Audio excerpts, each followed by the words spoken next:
Welcome in everyone to Flyover Footy live stream.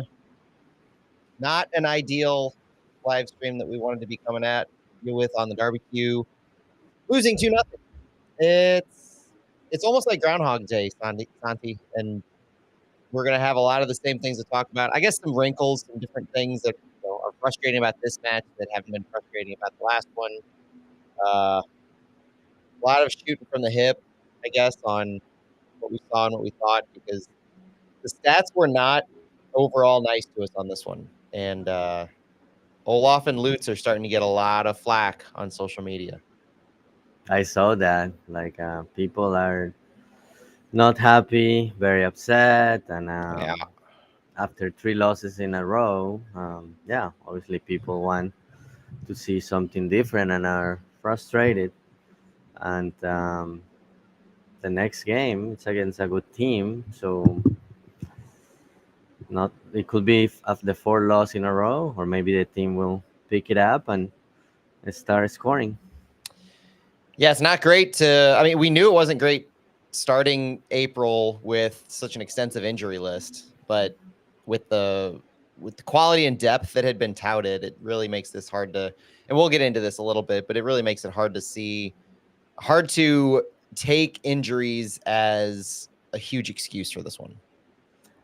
I agree, and even when you look at the starting lineup, I was positive about it, and I was like, oh, I like this lineup. I like Wallem on an offensive role. This may be good, and it started well. The team creating chances, but in the end, if you don't score, you get a score on, and that's how this game works. That's right. You ready to do the pod recording? Just Let's dive do into it. it. Yep. All right, here we go.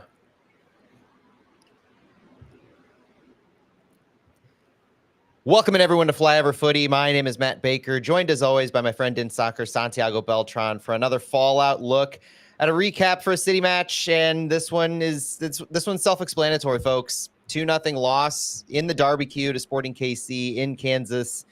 And it was everything we hoped it would not be. Santi, you were on the call. You're in Kansas as we're recording this. How you doing? First thoughts on this game? Doing great, Matt. Still in Kansas, but first thoughts, obviously, frustrating loss there in a row, and it was one of those games that the way it developed, I thought City was gonna get the 3 points or at least get a result, but end up not scoring when it had chances, and in the end, Jovelich ended up scoring twice, and Kansas was the team getting the points and getting their first win, not only of this season but since September 2024. It's not only that you lose the derby, but you also give life to a team that was dead. Boy, you just about summed it up pretty quickly, and everything that has City fans feeling gross and icky on this as we record this Sunday after, but I'm sure the feeling's going to carry into the beginning of the week. I was at the watch party, the Ultra Club at Energizer Park, and on my way out, I had comments from folks saying it's going to take 48 hours to really emotionally come off this loss and be ready for a fallout. But we don't have that luxury. We don't create that luxury for ourselves in when we look at this. And so I think it's just pure frustration, and it's starting to boil over in the fan base. The knee-jerk reactions were really rough on this one. And you get folks like, I mean, Taylor Twellman on X is kind of just saying, nodding along. Yeah, this is the City team that I know. This is the City team that really you've been seeing all season, and it just might have had a nice coat of lipstick on to start the season in those first few games. The stats kind of back that up too. If you take a step back and start to look at the season as a whole, which we're not really going to do a whole lot on this show, but we probably will next Thursday as we preview the Crew, and later on this week we'll get a little take a step back and start to look at some of these trends. But in this match in particular, if you take it back to the starting 11, yeah, it did have a lot of injuries coming in, and the injuries have started to stack up a little bit in some key areas. Roman Berkey, Thomas Totland, Edu Leuven being out, Giannis Horn. You could argue that the first two of those four, while all four of them are starters, and you're seeing some significant issues in the lineup. Leuven and Totland, you could make a huge argument that led into some of the issues that we saw in this game. The midfield defensively wasn't as strong, I would say, as it has been in previous games, but also the right side was anemic in its offensive output. Let's take it back to the starting 11, though, as we usually do, to set a kind of a foundation, level set everything here. We had Ben Lund in net, and then depending on your perspective of the formation, in the rest defense, it was a 5-4-1 pretty clearly. In the attack, I guess you could say it was a 3-4-2-1. But on that back line, you had Kyle Hebert in at left. Now, this is to start the game. So this is the first 25 minutes of the game. Kyle Hebert in at left wing back, Joachim Nilsson left center back, Henry Kessler, Josh Yarrow, and Akil Watts at right wing back. That made up our 5-man back line. And then you had Celio Pompeu at a left midfield role, Marcel Hartl and Alfredo Morales as our central midfielders, Conrad Wallem as our right midfielder, and then Klaus was our striker. That was our 5-4-1 rest defense. Now, in the attack, you push Celio Pompeu, you push Conrad Wallem a little higher, and it becomes kind of that 3-4-2-1, 3-4-3, where Wallem and Celio were absolutely part of the attack with Klaus for the first 25 minutes there. And arguably, we're going to talk about some of these moments. Arguably, that was a pretty quality lineup as far as chance creation. We saw one sequence or a couple sequences in particular during that first 25 minutes that was really positive, and you had good transition attack. But as we found out after Joachim Nilsson left, it kind of devolved from there to a large extent. But other notes on this lineup, really the only other note is that Emil Jääskeläinen received his first short-term loan call-up of the season. He's signed with City 2, first-round super draft pick of this past season, signed to City 2, so he requires those loans. This rounded out our roster, and it kind of answered a question that we had from last week. Will we see Timo Baumgartel at the center forward position again? And the answer, obviously, no. Jääskeläinen was on the roster. He's used now one of his 4 short-term call-ups that every affiliate player is allowed. He did not appear, and so he still has 2 more appearances that he can make for an MLS regular season match. Other notes that I had on this is that, once again, you saw a propensity by Olaf Melberg to use Kyle Hebert in a wing-back role. To start the game, his ideal push for this was Kyle Hebert in at left wing-back. And I think it wasn't as much of a reflection of the desire to use Kyle Hebert at wing-back, though that's clearly there. It was getting Conrad Wallem more involved in the attack. I was frustrated at the beginning because Olaf Melberg made comments multiple times last week, alluding to the way that the play between Celio Pompeu and Conrad Wallem was it was high quality. He loved what he saw from those two in their interplay, the way they had the ball working in the attacking third, and yet he ran them on opposite sides of the field in this game to start out. I was frustrated to see that, although, like I said, you did have Conrad Wallem create a lot of these opportunities that we saw in the first 25 minutes. So ultimately, that was kind of glossed over a little bit. But now looking back on it, it is kind of an interesting approach. And I'm curious your take on the overall lineup, as well as the fact that Celio was on the left and Wallem was on the right. When you heard so much positive talk from Olaf last week about them playing well together. Yeah, initially when I saw the starting lineup without seeing the team on the field, I thought Wallem was going to be the left wing back and Kyle Hebert was going to be on the right. And yeah, that was a continuation of that link-up play from Wallem and Celio that we saw last game. And yeah, with the person the team had, I was like, yeah, that's okay. Yeah, obviously Kyle Hebert at wingback may not be his best position, but he will do the best he can on the attack, but defensively it could be okay. But then after the game started and we saw how the team was really in the game, seeing Wallem on the right side, first it caught my attention. I was thinking more like, well, we will see Wallem, we'll see what he can do on an offensive role. Actually, I was listening to an interview Gen C's did with him earlier in the week, and he was like, yeah, I can play like I'm familiar with multiple positions, and it sounded that he liked the left wing back position. So I was excited about seeing him on the right side and see what he could do on an offensive role. And then as far as the rest, the other thing that caught my attention was seeing the City 2 call up for Emil. I think that's a little Mm. telling about how Olaf ranks the homegrowns from City 2, at least from my point of view. Yeah, I guess that has to be said. It's a point of conversation that needs to be addressed, really. And I can't remember if I said it before the game. It reflects poorly on Caden Glover, if nothing else. You could argue that Makai Joyner is an off-roster homegrown. He would require a short-term loan as well. Maybe Olaf rates Joyner more as a wingback or a winger, and he was looking for depth at that striker position, a bigger body, a tall body who you can have up front. But in general, Caden Glover's on the roster, doesn't require a short-term loan, is a homegrown.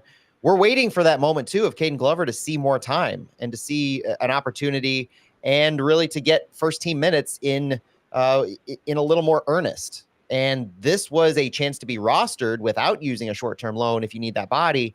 So now you have to wonder how Olaf rates Caden Glover, if he's in good form in general, because he didn't start the last City 2 game. I don't know. There's a lot of questions and there's no answers right now for the Caden Glover front. But Emil Jääskeläinen was also the one who's been pulled into training with the club over Caden Glover right now. That could have a lot of different impacts. Like you want to keep Glover with City 2 because he's playing more meaningful, but then Jääskeläinen's also been playing with City 2. I don't know. There's, like I said, more questions than answers on the Caden Glover front, but it was notable. I'm glad you called that out. Let's go through some of the action before we get into our big takeaways. I mentioned that this lineup only had 25 minutes to work together, and you did have Conrad Wallem shine. That 15 to 17 minute mark was the most noteworthy thing, where the game started off and it was very much a chess game, very much trying to feel each other out. Nobody had high possession. Nobody had any really chance creation. I think, in fact, the first shot opportunities of the entire game were at 16 minutes by Conrad Wallem, where he had 2 shots. Akil Watts had 1. Best couple of minutes worth of chances by far for City in sequence here.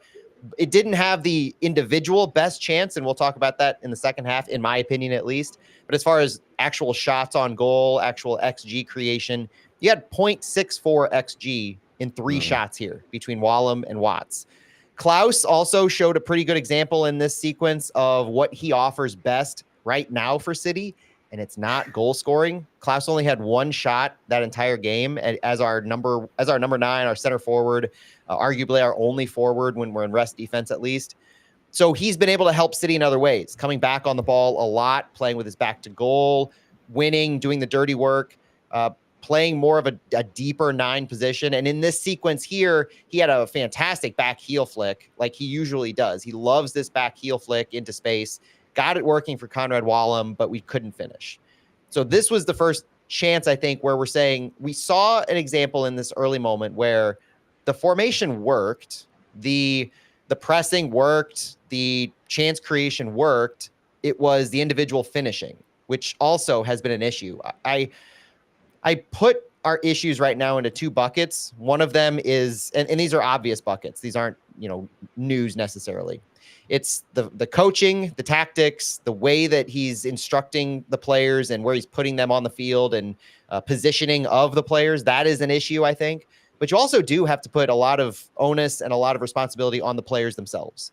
Conrad Wallem, for all the positive things I'm going to say in this pod, didn't finish. He had a couple chances. He didn't finish. He did a ton to create, arguably more than any other player to create some of those chances. So I'm not taking anything away from his ability and the fact that he was my player of the game in this match. But I do think that his lack of finishing, when you don't get very many opportunities, you can't squander these chances. He had some early, didn't convert, and that struggles. And I don't mean to put it all on Wallem, because when you're that only player doing things in the attacking third, you need the support. He didn't get the support. He didn't finish those chances. Akil Watts, I'm not going to say anything about Akil Watts right now because I got plenty to say about him later. In that right wing back position, when you have a support role in the attack, I think that's a position of quality that is absolutely in question right now. I'll just say that. Do you have anything else noteworthy you saw before the Nilsson injury? Because that was basically the beginning and ending for me when it comes to what City and really SKC, because SKC, I don't think they had any shots, any real chances in that first time. So you could argue, I'll say this before we pivot over to the 25th minute injury. You could argue that Olaf's approach and where he was positioning folks early, it showed an early sign, an early positive. We didn't get to see what the result of that would have been for 45 to 60, 70 minutes worth.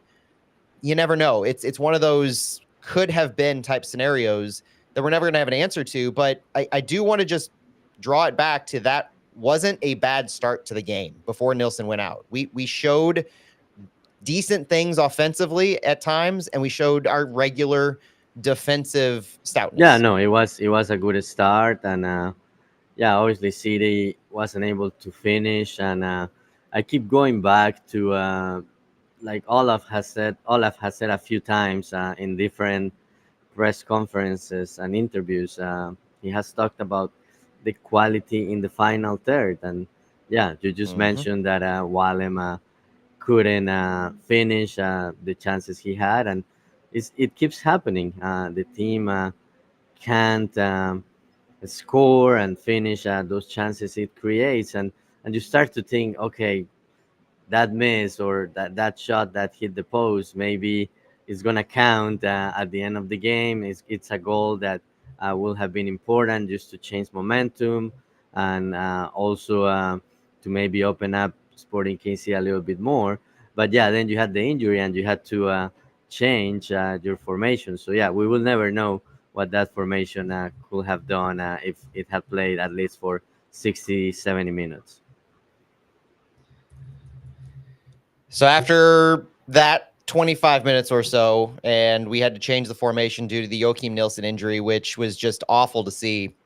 Left knee injury, it looked like, where he went down non-contact. You go back and watch the replay, and he was running in defense, and he just went down when the ball was kicked out. It looked serious. Josh Yarrow, after the game, in his post-game comments, tried to kind of downplay it with he was walking, but with this kind of structural injury and history that Joachim Nilsson has, I'm not so sure that I'm comfortable saying the fact that he's walking around is a good sign. A non-contact injury like that, having to come out so quickly. Yeah, precautionary. I absolutely agree that if you see Joachim Nilsson go down like that and he's telling the staff some things, you're going to be You're going to be cautious in that regard. So Ostrak immediately coming out didn't surprise me. You want to keep you don't want to expose Nilsson and have him tough something out like that when he's going down with a non-contact injury. But this did a ton to change things for City. It wasn't just a like-for-like sub where you put in Timo Baumgartel, which was actually an interesting decision. I finished the game and I start to think, all right, the subs used made sense, and the lack of subs I can write off because we didn't have very many attackers on our bench. Ostrak and Toyshirt were both utilized in this game. But it was notable to me that Olaf was so quick to change the overall formation and tactical responsibilities of the players when you did have center backs and you did have other defenders available on the bench who could have made more of a seamless transition in that moment. You could have kept Wallem up front on the right side. You could have kept that overall formation steady. You could have kept Kyle Hebert at left wing back if you really wanted to. Like I said, Timo Baumgartel was on the bench. You could have inserted Joey Zielinski and moved over Josh Yarrow. There were plenty of options available. So going immediately to Ostrak was notable. And I don't think it actually worked out very well, all things considered. Now, that's not a knock on Tomas Ostrak. I thought he played fine. But it was in the context of you want to see that initial lineup, that initial formation, and the initial responsibilities of namely Wallem, Celio Pompeu, Kyle Hebert, etc. You want to see that progress more because you saw some flashes of brilliance. They didn't get that chance, and it wasn't out of necessity. I think that has to be said. So first half, you had possession skewed as Sporting KC. The shots, it was one shot on target with 6 total shots by City. I mentioned that in those sequences, City had 0.64 XG. The end of the first half, City had 0.69 XG. So it was that sequence and then bust. Sporting KC didn't really have anything much generated on their front either, though. So defensively, you were still strong in the first half. They generated just 0.13 XG total. 2 shots on target. The passing, though, this was noteworthy in how you can frame what was going on in the first half. The volume of passing skewed towards SKC, but it was where the passing was occurring that was notable to me. The possession was 54% to SKC, and SKC had 146 of 229 total accurate passes in the opposition half. So well over 50%, 60, 70% of their passes were occurring in St. Louis's defensive half, where SKC was, holding the ball and trying to work it through St. Louis's pressure. On the opposite side, 139 of 191 passes completed by City were in our own half. We were living with the ball in our defensive half.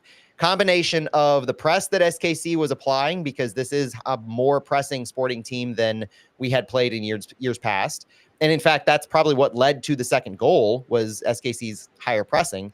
But they kept that on in the first half. And so City was more focused on counterattacking. They were more focused on absorbing the defensive pressure and then quick builds from that. And outside of that first, that 15, 16, 17-minute moment, it didn't really have a whole lot of success. There were chances that they got the ball into the final third, but they couldn't really get many great shots off on that. I think at the end of the first half, you had a couple sequences. Klaus had a shot at 42, and then Marcel Hartl had one right before half, which swung way high. And I think that was a potential curling awesome shot that we saw. But end of the first half, besides the passes, you had in the final third, Sporting KC had 49 passes, City had 16. This was just a half where Sporting lived in City's half, and they didn't challenge much, they didn't threaten much. So it was what we were expecting from Sporting KC. We expected them to come into this game with possession, but not threaten. Yeah, and also right? what you will expect from City, being strong defensively. And yeah, Sporting KC had a lot of touches in City's final there, but not a lot of danger. And City has been very stout defensively, so I got a good impression of the first half. Was like, okay, looks like City is the team that it's playing better. Had some chances early on, but Sporting KC, it looks like that team that is in last position on the table. Not much danger, and hopefully City will Yep. come out strong in the second half and finally find that goal that has been so elusive. Didn't quite work out that way in the second half, though, did it? Unfortunately, it was a fairly monotonous second half, especially with dangerous chances. You had some shots early in the second half, but nothing really came of anything. And the shot, you had Tomas Ostrak, 49-minute shot. You had a couple Sporting KC chances. Marcel Hartl had a good one at 54, but nothing really that was too threatening. And then you saw some subs happen at 59. Sporting KC subbed in Nemanja Radoja for Kyrie Shelton. 65 minutes, St. Louis subbed in Simon Betcher for Celio Pompeu, which is probably more of a prescribed thing than anything. Olaf had mentioned and I guess the data might support this, where you're saying Celio had played the longest that he played so far this season, whether he's 90 minutes fit or not, or this was a scenario like Edu Leuven in games prior, where you saw the fourth and fifth gear that Celio was in for the whole game, and then maybe they saw data that he was slowing down just a pinch. Even a second or third gear for Celio is quality, and fans would argue it's worth seeing on the field. But Olaf put in Simon Betcher for Celio. That wasn't necessarily a bad sub in and of itself, but and I would say it didn't even play into the next moment, which was harkening back to the Akil Watts thing. Single best chance of the night for City, in my opinion. 68 minutes. This was off a Ben Lundt's long pass that was nearly intercepted, but ended up making its way to Marcel Hartl at midfield. Hartl passed it off to Conrad Wallem, who did the work. Wallem dribbled into the box on the left side, creating space for himself, taking on two defenders, gets the ball into near that end line area in the penalty box, beats two defenders, gets space, passes the ball past all of the defenders in the box who had created kind of a nice line. And this is where Simon Betcher and others had really done a good job of keeping Sporting's defenders in a certain area inside the penalty box. And then you had Akil Watts move in from that right wing back side, move in from that far opposite side to where there was some space in front of John Pulskamp, the SKC goalkeeper. And the pass from Wallem goes all the way to Akil Watts. It makes it through all of those defenders, clears the line behind them and in front of Pulskamp, and it makes contact with Akil Watts' left knee and bounces away. The replays, you want to see the ball deflected. You want to see contact made that skewed what happened with Akil Watts, but there was no contact. So you have Akil Watts receiving the pass and not even able to get a shot off, where this was a Cedric Toyshirt from a couple games ago type opportunity. This was the ball gets to you in that spot, you've got a sitter. You just tap it in at this point because the ball is just wanting to go in the net. Conrad Wallem's pass was picture perfect. And it looked like the only thing I could explain is that it looked like Akil, like they said on the broadcast, was expecting contact to be made with the ball. And so he was trying to play it off of what he expected the contact to be versus expecting to play a clean ball and then dealing with contact if it occurred. What was your takeaway on that shot? And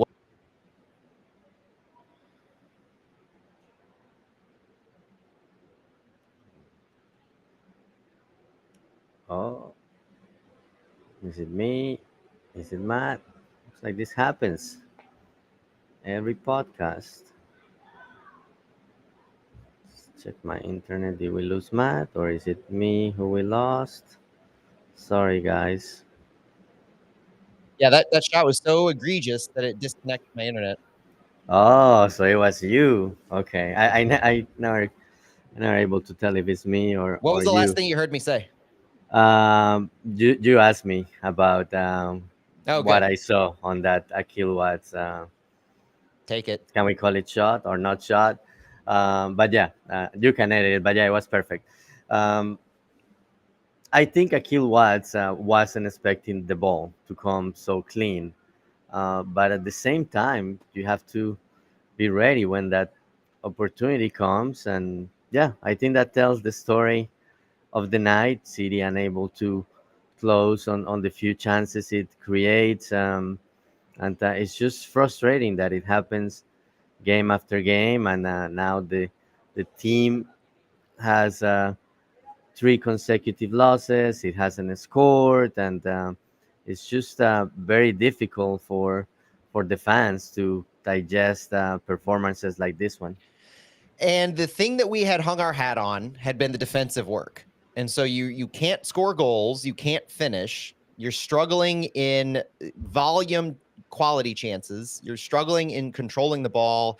You're relying on these individual moments, which we know as City fans, when you rely on one or two individual moments of a game, and that's all you can generate with quality, if you can't convert those, then it doesn't necessarily fall entirely on the players because you're not giving them much to work with. Like they're not, if you're not putting them in a position to generate 5 to 10 quality shots a game, that and 10 is a lot. I understand that, but 5 quality chances a game or so, then they're not going to score goals.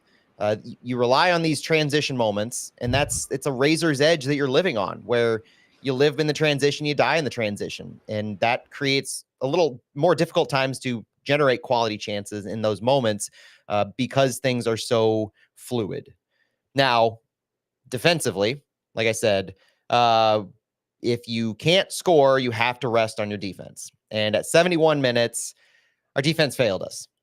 I don't think it really had much to do with the coaching in this moment, the way that this happened, because it was a turnover, or it was the second goal was a turnover. The first goal was more individual defensive decisions made when the ball was being progressed through the City defensive half. It was a fairly simple possession in the attacking half by SKC around 70, 71 minutes.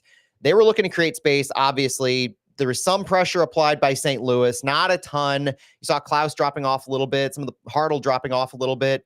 But eventually the ball gets to Manu Garcia. He received a pretty good progressive pass from about midfield into around the 25-yard area, right in the middle of the field. When Garcia received the ball, he immediately turned. The ball had gone through our lines past Alfredo Morales. He turned, and as soon as he turned, you get Kyle Hebert immediately stepping up to try and engage Manu Garcia. Now, Garcia was central, so he's right in front of where Henry Kessler and Dejan Joveljic were, a little deeper. So when Kyle Hebert steps up to meet Manu Garcia, he positions himself right in front of Henry Kessler. And now you have a situation where Kyle Hebert is basically chasing Garcia, who does beat and get the advantage facing goal from Hebert. And when Garcia dribbles forward, it causes Henry Kessler to have to pay him attention, right? If Kessler follows Dejan Joveljic at this point, Garcia himself has an open shot. And that's what Garcia was looking to take. He was looking for that opportunity to either create the shot, create the space himself for the shot, or he was looking to create space for others. And unfortunately, what happened is you have Kyle Hebert chasing Garcia from the side. You have Henry Kessler meeting Garcia in the front to prevent him from having shot space. And that opens up all that room for Dejan Joveljic to receive the ball. And Garcia passes it off to Joveljic, and he finishes. It was that left center back area where Kyle Hebert, had he fallen back defensively, would have occupied. So I struggle to blame Kessler for this. Because, like I said, when Garcia received the ball and he started moving forward, he didn't have Kyle Hebert in front of him. He had Henry Kessler in front of him. Kessler just happened to be guarding Dejan Joveljic. And if Kessler had made the opposite decision, it would have been quite possibly a goal scored by Manu Garcia with a shot straight in front of Ben Lunt. I don't think Kessler had a good option here, so he made the option that was most immediately threatening to goal. I have a problem with what Kyle Hebert did on this one. The idea of the left center back stepping up so high to meet that player. And yeah, Garcia had space. And so it was a decision made, boom, boom. It was an instinctual decision, seeing space that Garcia had, and Hebert knowing there was nobody else that was going to step up to occupy him, because that's a fair fact. Hebert was also caught between a rock and a hard place because that first pass had broken the lines, and our central midfielders were so high up the field trying to help with that press and trying to help defensively in the midfield. If Morales had been further back, maybe he would have been able to block that space that Garcia had, but it was a spacing issue, and Hebert was left holding the bill, made a decision that had a cascade effect that led to the goal. Yeah, it's one of those plays that, yeah, after you look at the replay, you can say, oh, Kyle Hebert's decision making wasn't the best, but again, it's a game of fractions of seconds, and at the time he thought that was the best move he could do. And yeah, the defense obviously was caught with Sporting KC with numbers and space. Basically, they broke City's line, and yeah, the outcome could have been different. Hard to tell, but in the end, City gave out the space, and we haven't seen much of Joveljic, but that's why you pay four Yeah. million dollars for a center forward who can score goals when he gets the opportunity. And Joveljic did it twice with the two chances he had. Well, we say we haven't seen much of Joveljic at this point, but he now has 2 more goals scored than the highest goal scoring player for City, with 3 after this game. And the second goal after Cedric Toyshin entered the game at 80 for Alfredo Morales, which was an obvious search to put our last attacking player in the game at 80 minutes. 88 minutes came the dagger when Joveljic scored a rebound off of a shot from Manu Garcia that hit the post. And this was what Josh Yarrow referred to post-game as initiated by the SKC high press. SKC turned the ball over, forcing a turnover from Ostrak in the midfield, and then created a quick transition from Eric Tommy on the wide left City area. So Tommy was on SKC's right, crossed it into Manu Garcia in transition, whose shot hit the post. And that turnover threw St. Louis kind of into chaos because the back line had dropped so far back in transition, leaving that space open for Garcia to get the shot off. But when he got that shot off, the midfield wasn't really prepared, and so you had just a back line that was more defending space than anything in transition.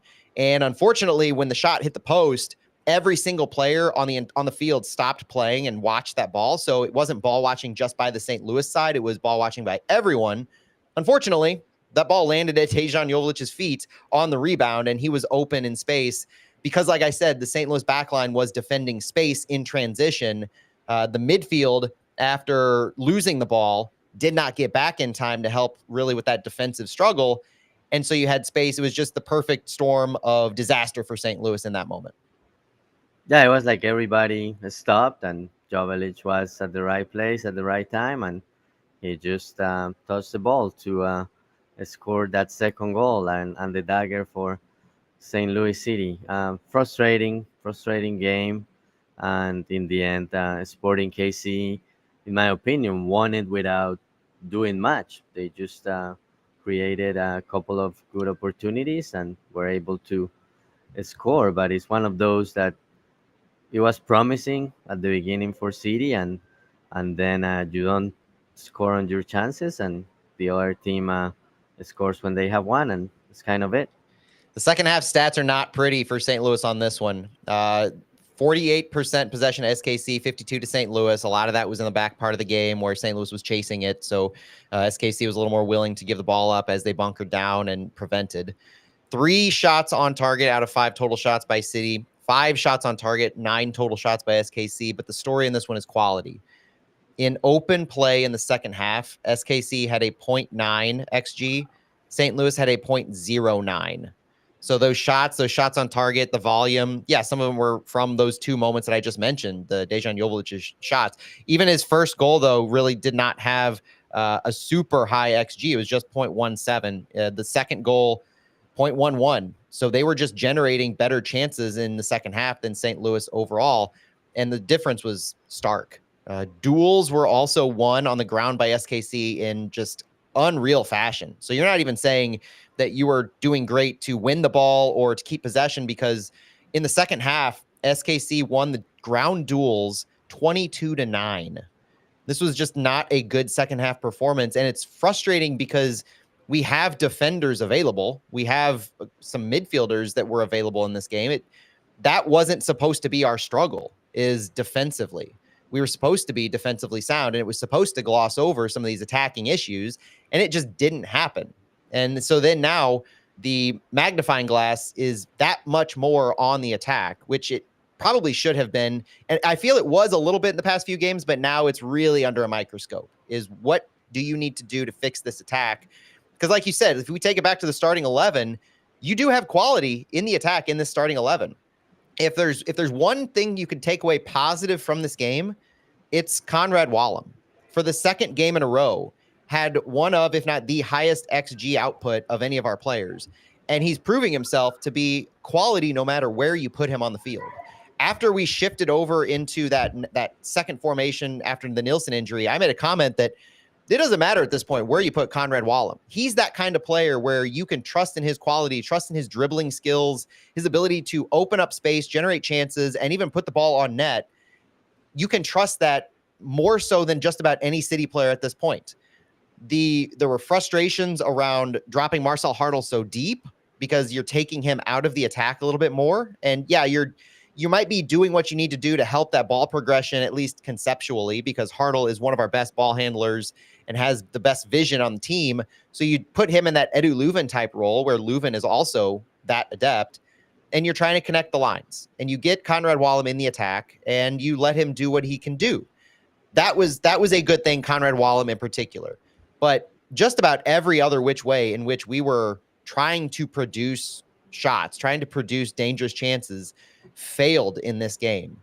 You look at where the shots occurred. So looking from our friend MLS Analytics on Blue Sky, some of those graphs that he had are these are really frustrating graphs to look at, because you have passes in the final third and passes into the penalty area, trying to figure out where St. Louis was maneuvering the ball for large portions of this game. And most of this did come in that 25-minute to 75-minute mark or 80-minute mark once Toy Shirt entered the game. But 74% of our passes in the final third occurred on the left side of the field. Just 6% of our passes in the final third occurred in the middle of the field. The middle of the field for St. Louis continues to be a wasteland. And in the final third is a problem, because for a team that's looking to generate quality on the ball, the question marks around your center forward position continue to be there. Klaus, as that player who back to goal, trying to direct for others, you're still not getting the ball to Klaus in the final third for him to be able to do that. He's coming way too deep in the field, way too deep to be able to impact the play when you're possessing the ball in any semblance in that final third. And then you look at passes into the penalty area. So whether they come from the final third or because I think all but one came from the final third, or they come from deeper positions, 0% of our passes into the penalty area came from the middle of the field. When I talk about a wasteland in the middle of the field, at the central attacking mid position, at the center forward position, in generating chances just passes into. So not even shots on goal, but I'm talking get the ball into a dangerous area. You are not utilizing in the slightest the middle of the field, and 88% of those passes into the box came from the left side. You're not even utilizing the right side of your field. So this to me is this probably magnifies those two questions I had of the coach putting the players into the right position, the right formation, the right lineups to be successful, but also the players on the field not doing what they need to be doing. The Akil Watts role, the opening space up, even the passing on that right side of the field between Akil Watts, Josh Yarrow, and Alfredo Morales or Tomas Ostrak. That wasn't there. You were not doing anything. And so it made it easier for SKC to defend, knowing exactly where the ball was going to be played through. Yeah, it was so, you can call it a very left-sided affair. And you mentioned Klaus too. Like when you look at the passing network, yeah, obviously you see everything is skewed to the left. But Klaus, his average positioning was at midfield, and you can see at least four players that were higher than him, especially on the left side where Yeah. you had Conrad Wallem and you had Celio. But yeah, when you are relying so much on just one side, you don't create any surprise, and this is where you see that how important Thomas Totland is for this team, and hopefully he'll be back in a few weeks. Yeah. But that's a question mark when you start thinking about the transfer window. Do you need somebody who can be that backup on the right side and give you the same thing that Thomas Totland gives you? Obviously, there are question marks in other positions, but it just shows how important Totland is for the build-up and for the attack. And yeah, the team did well on that left side after it changed formation and Wallem became the left wing back. Again, you can see that Lee can play with Celio and with Hartel, but it just wasn't enough. And I also wanted to make a comment. I think this was when we lost connection. Um, when you were talking about the Celio substitution, yeah, I was disappointed too. He was one of the most important guys at the time, but I'm sure the team has uh, has all the data, and maybe he wasn't in that 4th, 5th year that the team wants the players to be at. But it's just a little frustrating. But if that's what the data says, and considering he had not played much, I'm okay with that. But I was frustrated at the time seeing that substitution. Yeah, you do have to start to wonder about those types of substitutions in what is the data showing you, and how valuable is how you're interpreting the data versus keeping a player like that on the field, even at a second or third gear. Because Celio was one of the top, I would say, top three attackers on our field, alongside Wallem and Hartle, though Hartle at his central midfield spot was frustrating in how he was able to impact the attack. It's worth noting a couple things here. To your points about Thomas Totland's importance on the right side, which I agree with 100%. The MLS primary transfer window is still open through Wednesday, April 23rd. So there's still time for moves to be made. Now that's incoming, and it's difficult to bring players from abroad incoming, but it's not impossible. And also domestically, you can make a lot of moves. But Thomas Totland is also scheduled to return not too long from now. You're hoping you only miss one or two more games with him. And so at that point, you're getting to the end of the transfer window anyway. What kind of move do you really make that makes for a meaningful impact when Totland returns? You're getting more data, you're getting more information on how Conrad Wallem can impact the attack. So I hope that when Totland returns, you do see a little more known entities here in what you can do with Wallem, whether it's in the attack in front of Totland or on the left wing back side. Getting Eddie Leuven back, getting Giannis Horn back, it does help with the depth. But like we said at the beginning, I don't think depth is necessarily the problem here.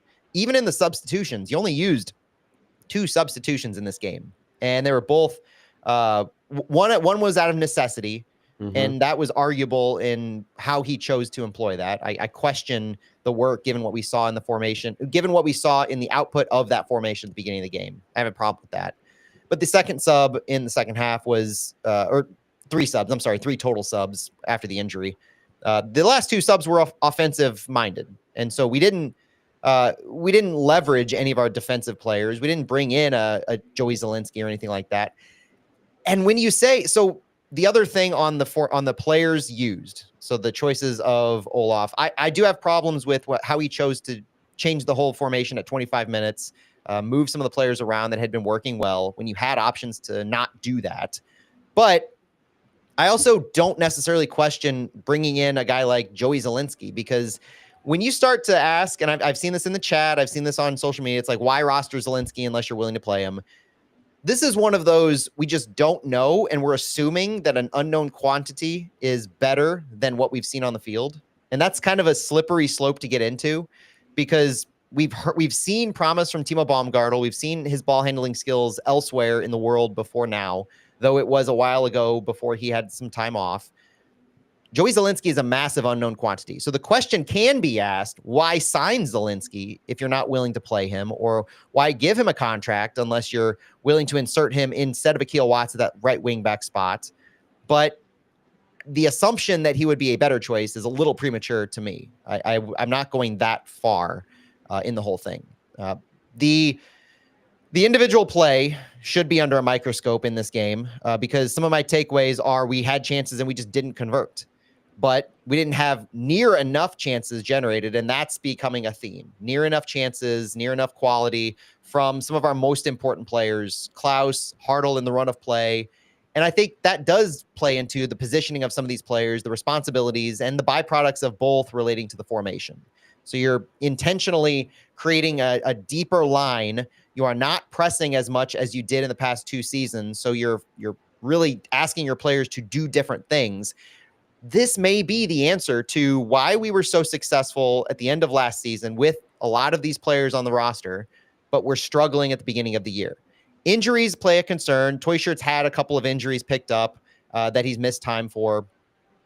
You have Totlin obviously out, Edu Leuven missing time. So there is an injury issue that has to be at least a footnote in this conversation. But the other biggest difference is just the style of play and the tactics being instructed to the players.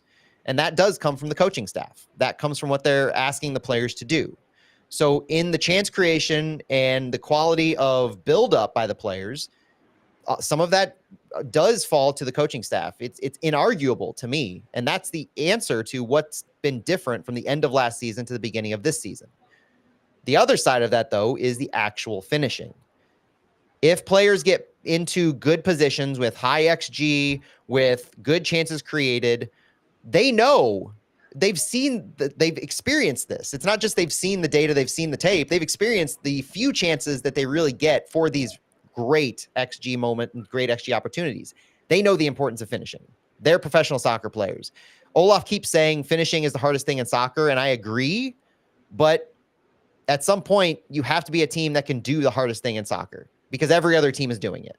Now you don't get to rest on your defensive laurels. Now you are no longer the team in MLS that has allowed the fewest goals. That honor falls to Austin FC after this week. You are now one of the teams who has generated and scored the absolute fewest goals in all of MLS. And I'm looking at the table right now, and I see the 4 goals scored by St. Louis, and I see that right alongside CF Montreal, who have allowed 12 and scored 4. The only 2 teams that have scored 4 goals. And then you have New England Revolution, who's only scored 3. CF Montreal's already fired their coach to start this season. New England is a dumpster fire. You're talking about the offensive output of St. Louis now being lumped in with those 2 teams. And that's embarrassing. That's absolutely embarrassing, because we know we have the quality of players that should be generating better chances. The defensive work is no longer a bright spot by St. Louis because of allowing 2 goals. So where do we look, Santi? What do we look to do in this? What are our biggest takeaways in what needs to change?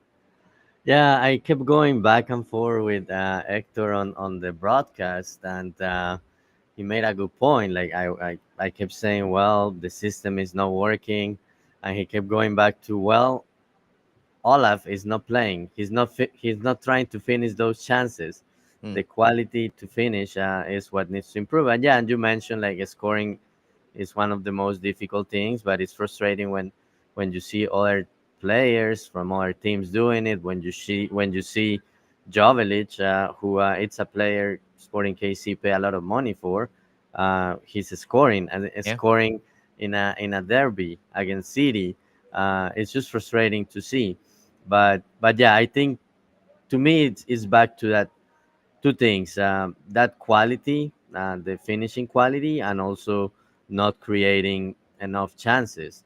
And yeah, when you rely so much on your defense, um, yeah, the defense overall um, can do great, and the shot creation from the opposition is not great, and only a few shots. But if you are not scoring, you are putting too much pressure on that defense, and then call it a lapse or a miscommunication, or you didn't have enough guys on that play where Sporting KC scored the first goal, end up being and end up dictating the outcome of a game that City was dominating, and it looked like it was the best team. I should have won, but in the end, this game is about goals and who takes Hmm. advantage of those opportunities. And Sporting KC did that yesterday. City hasn't done it.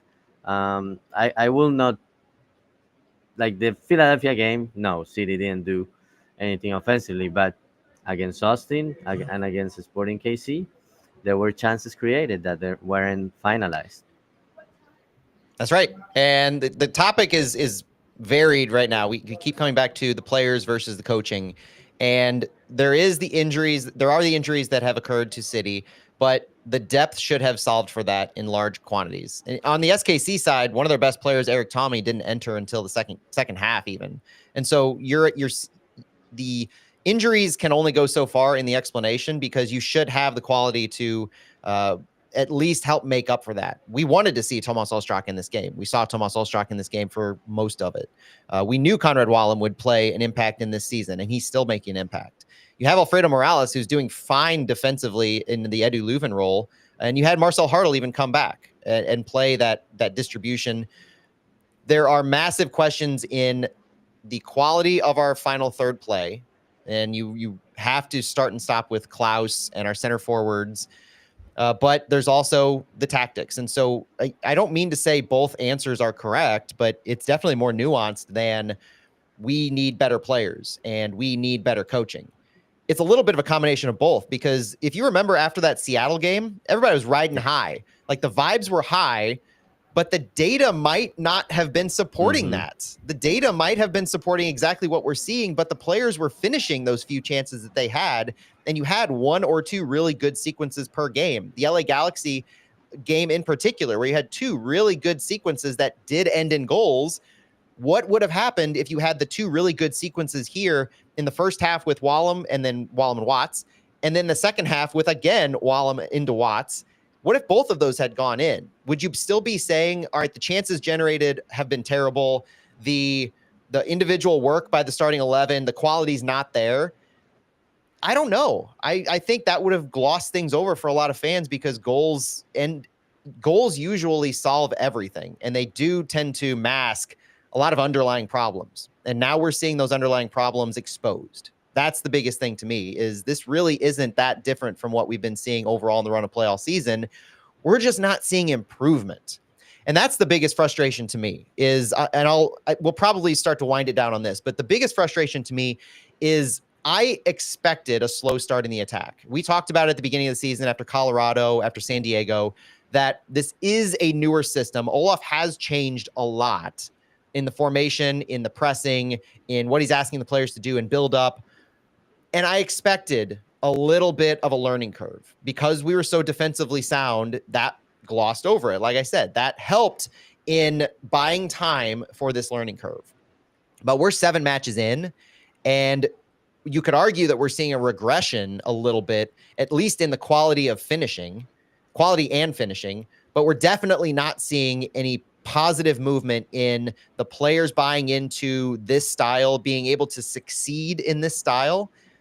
And the last thing I'll say is something that I really didn't want to say as much, but the only thing that I fault Lutz Pfannenstiel on is last year when he brought Olaf in, he said specifically that this was not an experimental hire, that we came to win, and he brought Olaf in with the understanding that he would be that person to do it and do it regularly and do it early. Not only have we not seen that, but we also haven't really seen much consistency in the way the team looks between last year and this year. Calling this City 2.0 at this point is generous, to say the least. This does not look like the St. Louis City team of years past. And that's not great when you have a sporting director who is responsible for this hire. The system wasn't supposed to change. The system was still supposed to be high pressing, high energy, counterattacking soccer, gegenpressing. That's not what we're seeing here. And that to me could be the focal point. Like, if you break it all down, it comes back to that. So I don't fault Lutz for putting the roster together, because I've seen quality from these players here and there. They've had their moments of brilliance, and I think they can be those players who have success even with the injuries. It goes back to this. I don't understand, and I'm very frustrated in how much this City team looks different from last season, because it wasn't supposed to be that way. We didn't know what Olaf was going to be bringing to this team. We didn't know the style, except for the fact that Lutz had sold us at City 2.0, continuity, but better on the ball. And we're seeing none of that. Nothing. And the other thing, when Olaf was brought, and I think you touched on it on one of the preseason podcasts, or even when he was hired, his flexibility with using different formations, and we haven't seen that so far. No. He basically 7 games and 5 in the back. There haven't been a lot of adjustments during games, so that's something that we're still not seeing that looked promising when he was hired. We're not seeing that so far. I'm glad you mentioned that. I'm really glad you mentioned that, because that was a benefit, is that we would come into this season and we would have multiple options, because Carnell and Hackworth was a little more flexible down the stretch, but Carnell was very much keeping his 4-man back line, very hesitant to go to a 3 center back look unless like the style dictated in the second half or something. But Olaf was also sold on his history of running multiple formations. And so we expected, if we struggle in a 3 center back look, we'd be able to pivot. We'd keep the wide attacking strength that we've had. I mentioned the stats earlier. We would be able to keep that with either Wallem or Totland on the left or right sides, and or even putting Wallem in the midfield and helping width on that part. We would be able to adjust and adapt when the attack wasn't working with 3 center backs and the wings weren't generating enough because the midfield was so barren and we weren't getting anything from our center forward. We weren't stretching the field centrally to be able to generate anything in front of net. We haven't seen that adjustment, and we don't have any reason to think that we will see that until we actually do. And Olaf hasn't once mentioned that he's possibly looking to that, or that's an option he's considering. The only things, in fact, that he's been mentioning post-game, and he kind of reiterated it last night, is that he actually felt we did well up until the goal. Talking about if there was a noticeable change in the first half to the second, quote, "I think we did well up until the goal. We dominated the game in the second half up until the goal. We had our chances, obviously looking to push from there, and then their goal came." I didn't see domination. I didn't see the massive success that he's touting. And I understand the difficulty in scoring goals, but I don't know what else to say other than he's overselling what he's seeing on the field. And it seems obvious that we're not having the success that he's touting post-game. And one thing I'll say on Olaf, on his post-game comments, pre-game comments, Olaf Melberg's not used to this level of media scrutiny, media attention. Coming from where he's been coaching, they didn't ask these questions. They didn't have the media time that he's required to do now. So the answers you're getting from him, they're coming. This is his first chance that he's been doing this. I'm not saying that's good. I'm not saying that's bad. I'm just saying that's what it is. So when he's talking about some of these answers and not being as critical as maybe a Bradley Carnell would have been in certain moments, that's just how he's choosing to handle this kind of media attention for the first time. But ultimately, something has to change. And something has to change in the tactics and how we are progressing the ball and getting the opportunities quantity-wise for finishing, but also the players have to step up too. The players have to be finishing some of these chances that they're getting. And if they can't, then I don't know. We have to have different, we have to have a willingness to put in maybe different players. There, if you're not doing the job you're doing on the field in the game, despite having a successful training, maybe that's got to be enough to say you need to sit for a game or two and then we try something different. Yeah, that will be good to see. But then when you go that route and say, okay, you're not doing your job, you have to sit for a game or two, is that when you give a chance to the homegrowns, or you go against that and do something different? Like, I would be okay with that if you start giving Caden Glover, Mackay Joyner some looks. I would be okay with that, but I just don't think Olaf is ready for that yet. No, I agree. And it does a little bit go back to my comment earlier of the unknown quantity seems attractive just because what we're seeing so far is so unattractive. And it's not always the case. It's not necessarily true. Best I can say right now is we need some of these injured players to come back. Mentioned Edu Leuven stepping away for family time. We hope everything is working out okay for him, that he can return quickly because we need him, because that helps push Marcel Hartle higher up on the field, something we need desperately. And we need to even out our sides. We cannot be focusing on one side 80%, 90% to the other, because that is so easy to defend in comparison. If you're not unknown and unpredictable in your style, leads just as much into this as anything else. So, Santi, we've belabored the point long enough. Let's look ahead really quick. City falls to 2 wins, 3 losses, 2 draws over 7 matches, drops into 10th place in the West. This is before the Sunday matches, so it could drop even further, I think. Next week, they welcome a red-hot Columbus Crew, so it only gets worse from here. Energizer Park is a Sunday night soccer matchup at home. Buckle up for this Crew team to come in because they are riding a hot streak, and they're joined by AZ Jackson Oh in good no. form. I believe he's scored a goal this game, so if you're looking for reasons to be positive, don't look there. The Crew are first in the East, riding a 2-match win streak, 7-match unbeaten streak, meaning they have yet to lose this season, 4 wins and 3 draws. So that's what rides ahead for St. Louis. We could look around the league really quick to see some matches from this weekend. Salt Lake beat LA 2-0. You have Columbus beat Montreal 2-1. That's important for next week. A lot of low scoring matches overall, except for that San San Diego Diego. 3-0 win over Seattle. San Diego So keeps surprising the league. they do. And Seattle to be on the road, no doubt, but to lose 3-0, that's notable. Vancouver beat Colorado 2-0. So some of these early wins and early good performances by St. Louis against Colorado, that was a good performance, and a win against Seattle. They take a bit of the shine comes off after this weekend just a little bit on that as well. Santi, any last remarks on this game or around the league before we call it? No, well, I guess the only one, yeah. The team has 8 points in 7 games, and I think, Matt, my prediction of 13 points in the first 10 games starting to look a little bit not good. We may not get there. Yeah. There was a bright period after that Seattle game, and it's kind of just the wheels have fallen Yeah. off a bit. Well, not to end the pod on a down note, although I don't know if there's any way to get around that after this match. But there are a lot of questions going to Columbus. There's a lot of things to analyze that will no doubt be torn to shreds on social media this week. But it is still early, match day 7. We do have individual moments of brilliance by some of these players to take forward.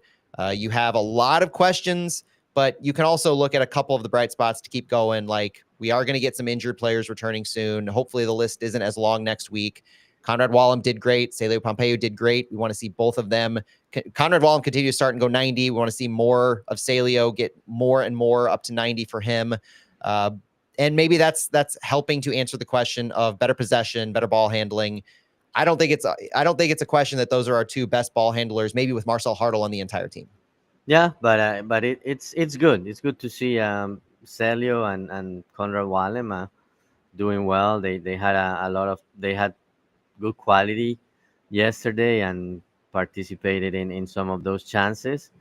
But yeah, lots to improve on, and hopefully some of the injured players will be back soon. And it'll be interesting to see what happens if Nilsson is gonna be out for a few games, because we didn't talk much about this, but yeah, Olaf went with Thomas Ostrak and changed formation, and that makes me Mm-hmm. think a little bit about, okay, so is uh, where is Timo on the depth chart? Like, why is he not seeing playing time except when he had that cameo at center forward? Oh, are we going to need posters? Somebody who's really good in graphic design put a missing sign for Timo Baumgartel together, and I will share it to no end on social media. Let's end it there. Where is Timo Baumgartel? Where's the city attack? Where are the answers? Hopefully we find out against the Columbus Crew next week. And if a positive result happens, then the whole narrative shifts. Everything can change on a dime in MLS. And that's what we have to go off of right now. So thank you for joining us on this edition of Fallout, looking at a 2-0 loss by St. Louis in the Darbecue to Kansas. For Santiago Beltran, my name is Matt Baker. Thanks for joining us, and we'll talk to you later. Vamos City. All right. Thanks, everybody, for joining us. I don't like the Timo to Nicholas Dewar comparisons, Oh Abo. I'm just going no. to say that right now. I don't think it's that extreme, but I also don't like that because I don't want it to be true. I like Timo Baumgartel. Didn't get a chance to know Nicholas Dewar, but I like Timo Baumgartel, and I fully believe that he has a place on the team, and we'll just hope to see it soon. Maybe with Nilsson out, that's the opportunity. But until Kyle Hebert doesn't start a game, I think you have to write him in the starting lineup for better or for worse, the way Olaf is running this. Anyway, enjoy your Sunday, everybody. Have a great rest of the weekend, and we'll talk to you later this